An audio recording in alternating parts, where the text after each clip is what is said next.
Hello, this is Matt Cannon here with my thoughts of the day.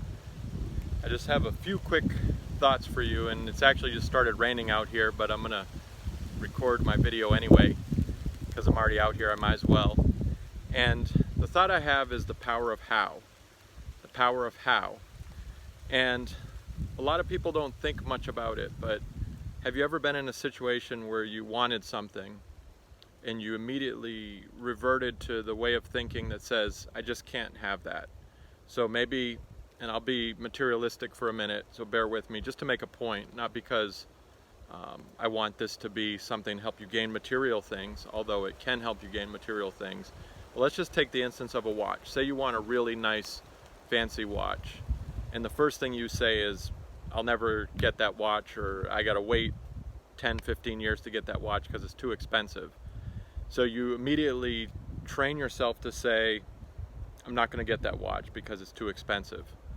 Now, when you use the how mindset, or the power of how, as I like to call it, you'll say, rather than saying I can't afford the watch, you're going to say, how will I get the watch? And when you do that, you're reframing things. And what you're doing is you're actually leveraging your subconscious mind to solve a problem. A lot of people don't realize, but the subconscious mind is far more expansive than our conscious mind.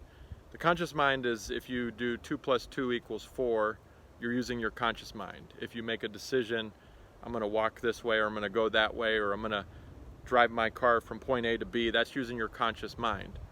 Your conscious mind is kind of like the CEO. It feeds commands to your subconscious mind. Your subconscious mind just works. It works 24/7. If your conscious mind is controlling 5% of what you do, the subconscious mind is like the other 95%. So it's much more expansive, much more large, and it controls a lot more of your life. So what how questions do is they enable you to leverage your subconscious mind to help you out in the journey of life. So rather than saying, if you want to watch or you want something, rather than saying I just can't have it right now, or I can't get it, just say, how can I get that? How? Just ask how. And once you do how, you automatically activate your subconscious mind. Your subconscious mind starts working on your behalf, and it ends up slowly but surely working out a way. And next thing you know, you're going to be walking like I am now in nature, and all of a sudden you'll have an idea. And you'll say, oh, this is how I can get that watch, or oh, this is how I can do this, or how I can do that, or this is how I can get through a breakthrough in this problem that I've been working on, or this is how I can solve this challenge I might be facing at work, or this is how I can solve this relationship or friendship challenge, whatever it may be. And the power of the subconscious mind. There's a book written by a pretty smart guy named Richard Nesbitt, and the book is called Mindware, and it's Tools for Smart Thinking. And one of the things he says in that book, I believe it's on page 66, don't ask me how I remember that, but he says, the most important thing to know is never fail to use the free labor of the subconscious mind. Your subconscious mind works 24/7, whether you know it, whether you're aware of it. It's feeding, it's working, it's working. It's kind of like when you invest your money in an investment account and it gains compound interest. Your money starts working for you rather than you working for your money. Your subconscious mind works for you. It can also work against you, unfortunately. That's the danger of the subconscious mind, is it can be a force for good. It can also be a force for evil. If you feed yourself constantly negative self-talk, and you feed yourself negative thoughts, and you feed negative things like, this isn't, what most of us do is we think of all the things that could go wrong.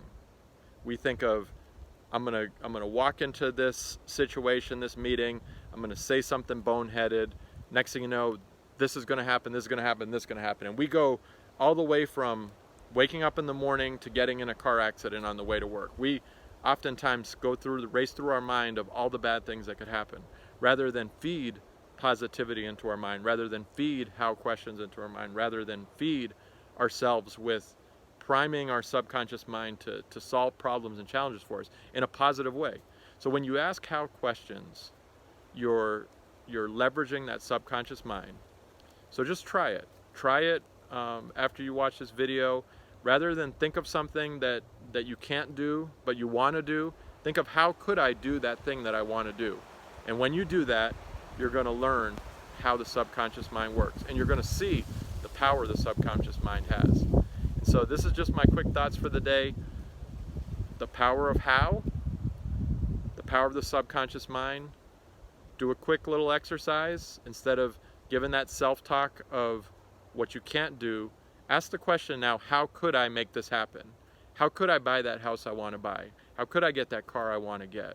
How could I get that job, or how could I get that relationship I'm looking for? When you do that, you're going to see the power of the subconscious mind and the power of how. This is Matt Cannon with my thoughts of the day, signing out.